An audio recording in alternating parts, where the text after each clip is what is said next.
that's us leaving the Milngavie Premier Inn.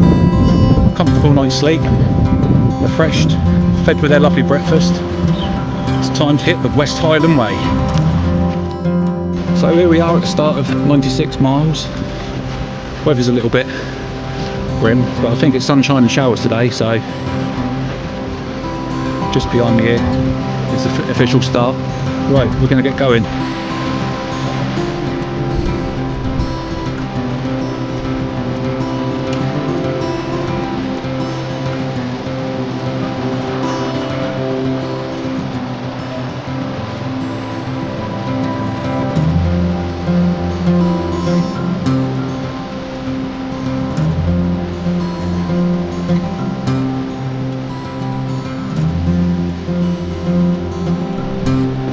Yep, that's all the sights we're going to see along the way.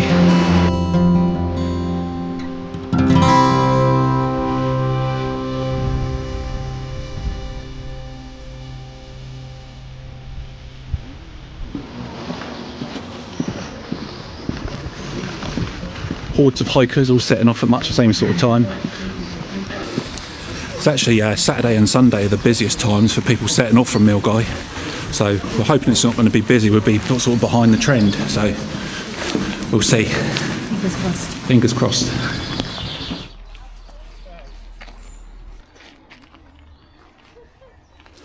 Raincoats are already off. It was like boiling the bag. It's getting far too warm, wasn't it? Yeah, still we don't mind that. Hopefully that'll be the case all day long. Raincoat off, I mean.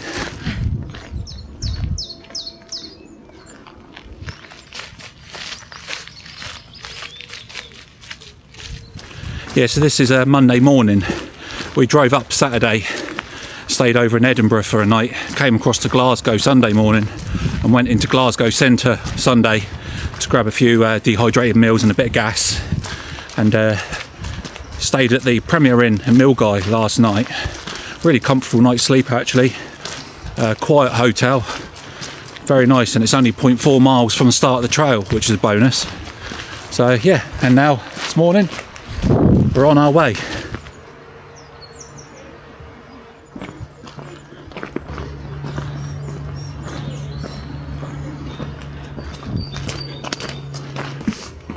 This just about sums up the weather forecast for today. It's beautiful sunshine and pouring with rain at the same time. Gotta love Scotland.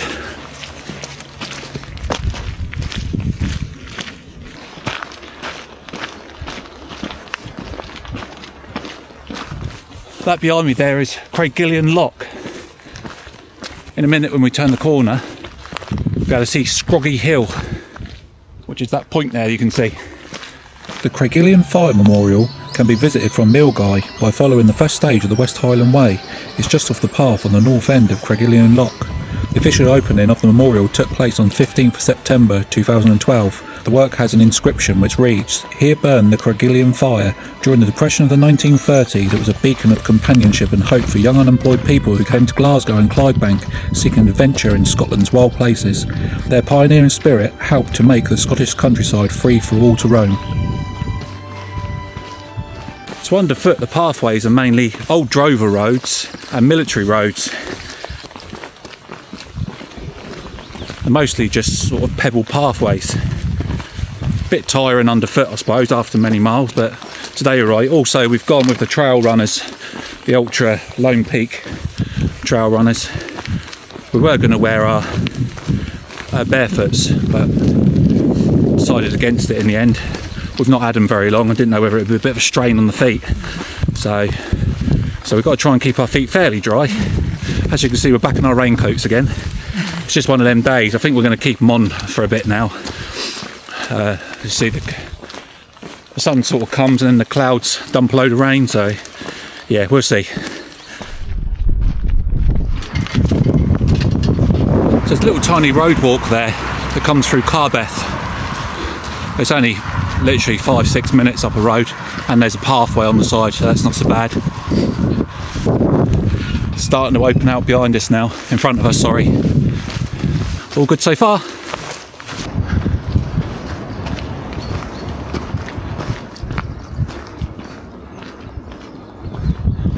So the big hill you can see behind me there is, excuse my pronunciation, Dumgoyak. I'll put the actual spelling of it down there, but yeah, quite imposing.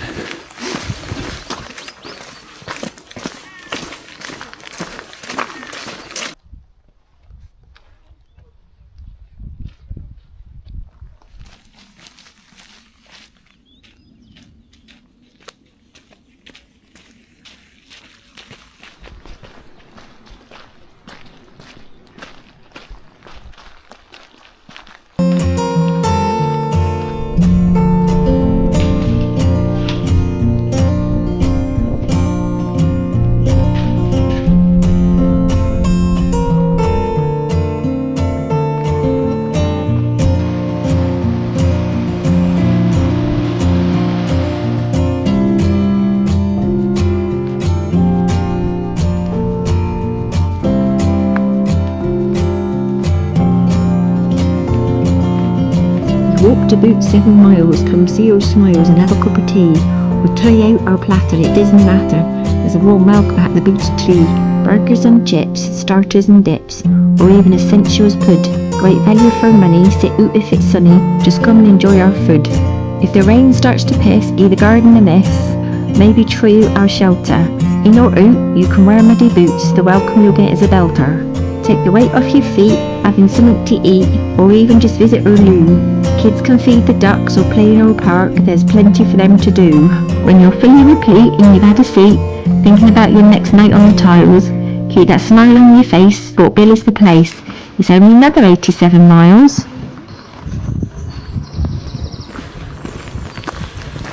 So that's the first food place we've passed so far. It's called the Beech Tree, and they do tea, coffee, main meals for only a tenner apparently, which anyone that knows the prices on the West Highland Way is pretty reasonable. Little ponies there, you can do an experience for an hour. We've got time for that though.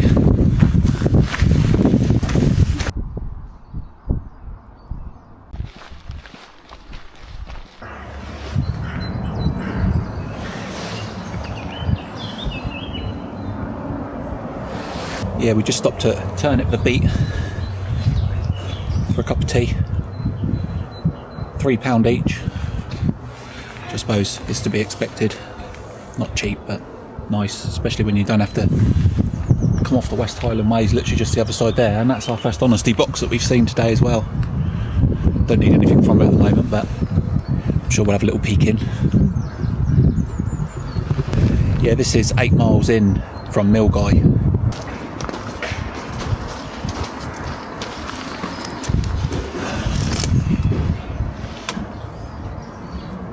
So you've got water, crisps, cake bars, nuts, and a trail mix.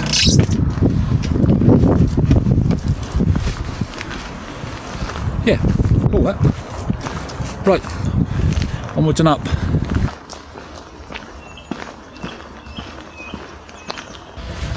I have to report that the Exos 48 hasn't got the legendary Atmos squeak with every step that you take, which is a bonus. Yeah, Kate's got the Eja 48 and I've got the Exos 58. Not a great deal of difference in the pack size, if I'm honest. Could squeeze a little bit more in there, but rather than walk with waterproof covers, we've actually got it in a 40, everything inside packed inside a 40 litre dry bag, an Exped one. So yeah, we're hoping that'll be suffice and keep us dry in the rain that we know is going to happen. Inevitably.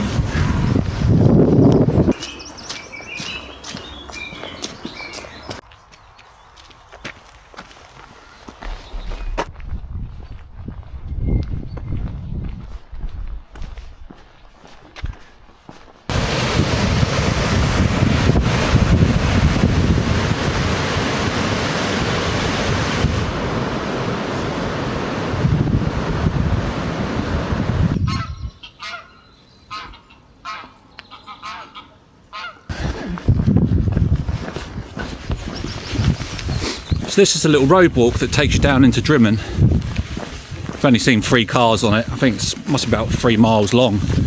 So yeah, it's not exactly busy.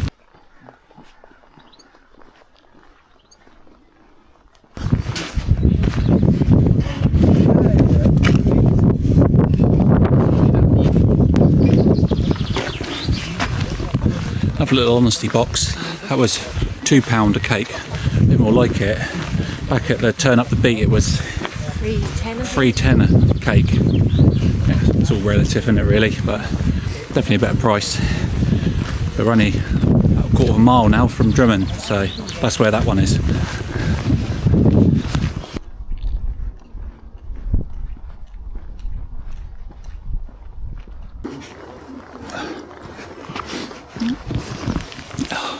Finally finished the road walking section. You can carry on the road that takes you down to Drummond, but you can also come off the road, which is much better really.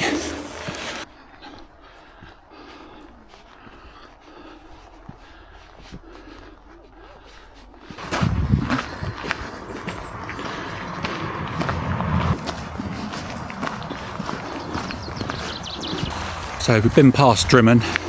We didn't go off. You have to actually go off of the West Highland Way route to go into Drummond properly. But we're going to carry on to Balmaha after Conic Hill. Definitely be stopping at Balmaha a bit, top up the water. Probably get a coffee there too. So far though, it's been lovely. Definitely getting more hilly as we approach Loch Lomond, but nothing too bad yet really. Weather, get the odd shower here and there, but it's almost perfect weather for hiking. We'll take this for the full 6 days.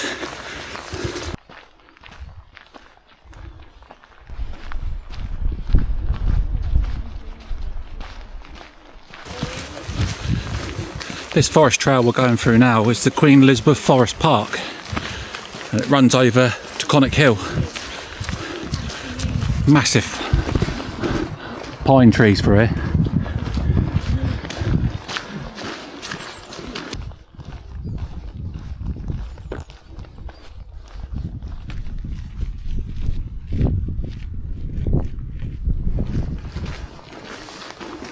Just starting to see the southerly end of Loch Lomond there.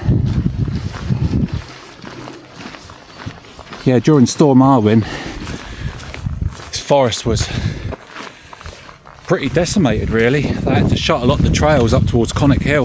Hundreds, maybe thousands of trees came down. Such a shame. But you see all the root system still up in the air. Beautiful bit of forest this though. Been a joy walking through it. So we're nearly 14 miles in now. Yeah, we're kind of hoping at the moment that that weather you can see behind us isn't coming our way, because they're getting a right soaking over there. Walking into the blue though.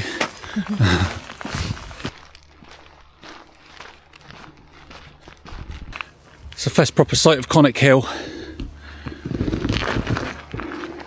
Not sure if we're going to go over that yet or round it. We'll see when we get there. Tempted, if it's not raining, to actually go up and over so we can have a proper look of Loch Lomond.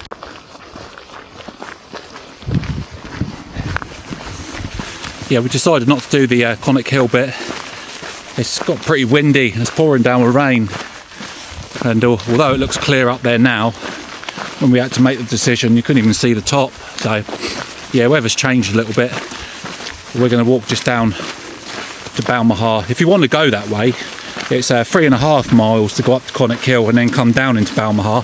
But when you meet at the crossroads, if you want to just come straight down into Balmaha, which we're obviously doing now, it's only 2.5 miles. So I think on a good day we definitely would have done Conic Hill. We like going up, and the view up there is supposed to be fantastic.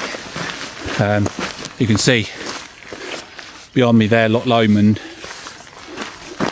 but not quite the view you'd get up there, but not for this trip.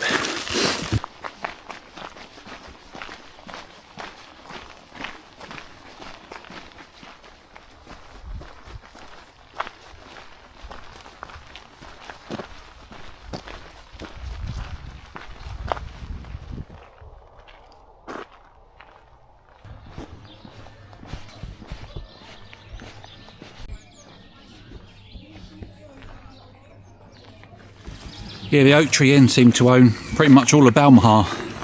There's a cafe, a village shop. You've got the actual pub there, and there's 4 or 5 little places that you can let properties, little cottages as well. So I think they're doing it right for themselves. Bonus of being on the West Highland Way, eh? We're 18 miles in. On a 20-mile day. 20-mile day. We just stopped at Balmaha. Got us have a coffee, Scotch eggs, a couple of steak slices. Just going to sit here for a little while, take our shoes off and packs off, rest the shoulders. But yeah, I wouldn't recommend. I would do the 3.5 miles over Conic Hill and maybe skirt around the base of it. I forgot you could skirt around the base of it, to be honest. The walk down is horrible. It's just a long and endless flat road with lorries and cars banging past you constantly. Yeah, not recommend that way. Bit of a shame. But yeah, go over Conic Hill.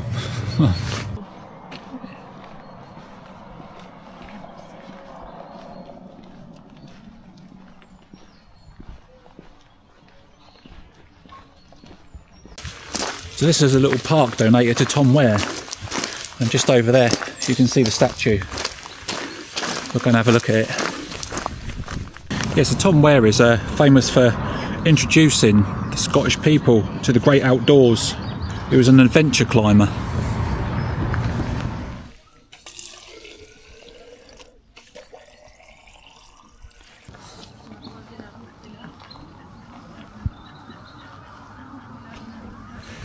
It's a beautiful Loch Lomond there behind us, and we topped up our water as well. It's great on this trail. There's a website you can go on, which I'll put down in the description, and it tells you where all the water places are along that you can top up your water. But yeah, we just done that, so we should be good for the evening now. A couple of miles to go, get the tent up and chill.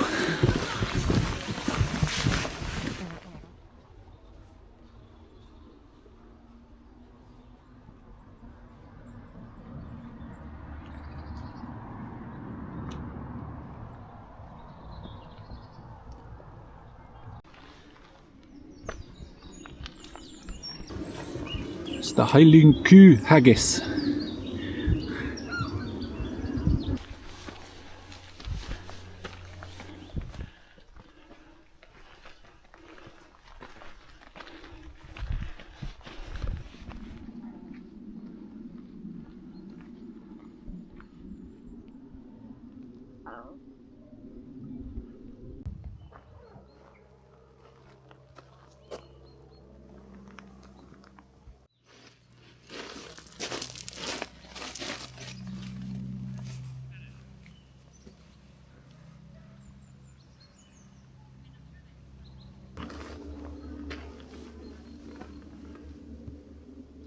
Yeah, so as beautiful as it looks to camp there, it's actually not allowed between March and September. There's no camping zone.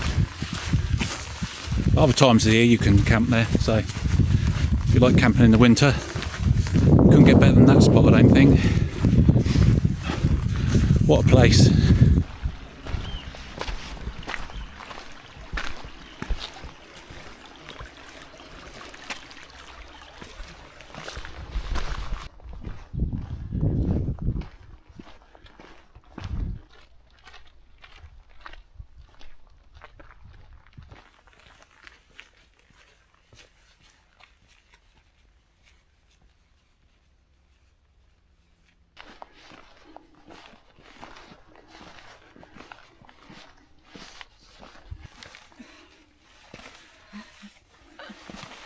Not so easy on jelly legs.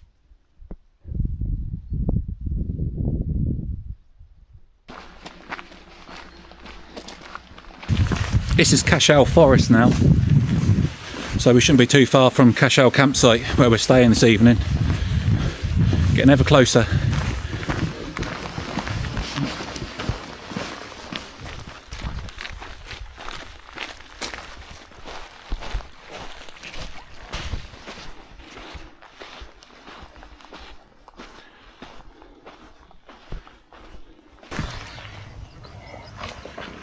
The Loch Lomond Haggis Conservation Zone.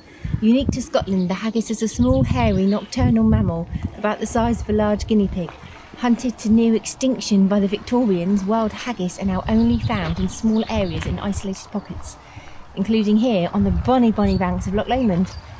While you're in this zone, please do not disturb any haggis, if you are lucky enough to encounter them, by following these 5 simple rules. Always check the ground for haggis nests before pitching a tent. If camping, do not keep food in your tent, as this may attract hungry haggis. Haggis are creatures of the night, so please do not expose them to bright lights. Do not feed any haggis which may approach you, especially after midnight. Do not get haggis wet if you encounter them. Finally, if you're lucky enough to come across a male haggis while he is singing to attract a mate, back away slowly, but whatever you do, do not make eye contact. If you do, it may cause him to mistake you for a potential partner. You do not want to become one of the hundreds of people injured each year in Scotland by the antics of an over-amorous haggis. So you've been told.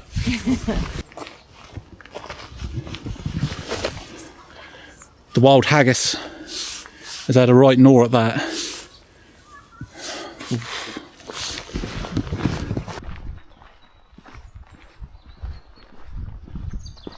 Finally made it to Cashel Campsite, 21.5 miles today, and legs are feeling weary now.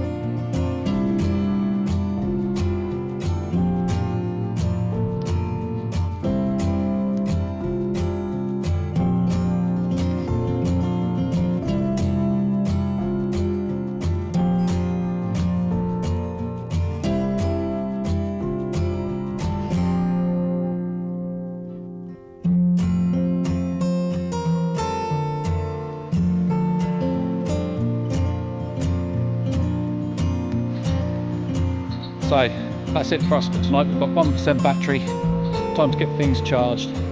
Epic first day. We're at Cashel Campsite, walk from Milngavie, 21.5 miles. We'll catch you tomorrow.